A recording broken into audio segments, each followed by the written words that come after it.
On the to-do list, we do have 3 views: active, archived, and a calendar view. Most people would just work in this to-do active all the time, but because there's dates related, you could look at it in the calendar view.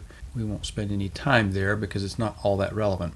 This to-do list could be used for all sorts of things, but it's really somewhat replaced by this procedures section. These are tasks, things that you're assigned to you. So as far as the sequence of events that we do to manufacture cabinetry, those type of to-dos assigned to you should go here, and we'll look at that next. But these could be something as simple as go to Home Depot and pick up something. These could be something that you're reminded of weekly or monthly or quarterly, to maintain a machine, to mow the grass, those types of things. And for your own use, you see that we do have business and personal. So you could have pick up dry cleaning, those types of things.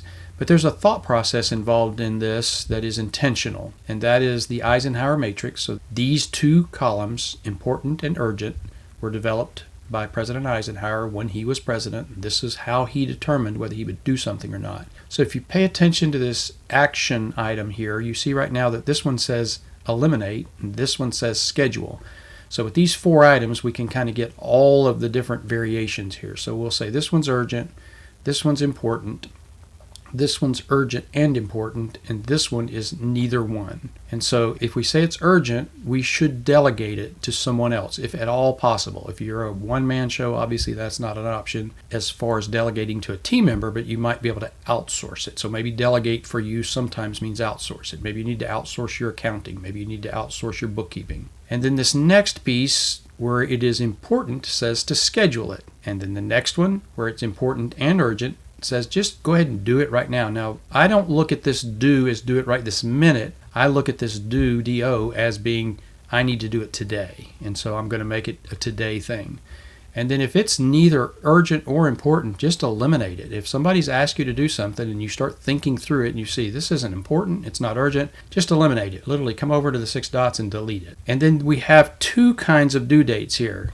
And I've explained this several times, and each time the person said, well, I just didn't get it, but it makes perfect sense once you explain it.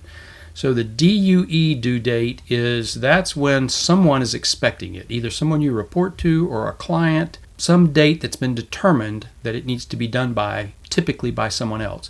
And then the DO due date is your date that you intend to do it. So you see most of these, or some of these anyway, are the same date, but this particular one, the due date, I plan to do it on the 27th, but it is due. Maybe the client says I need it by 12/31, but I plan to actually do it on 12/27.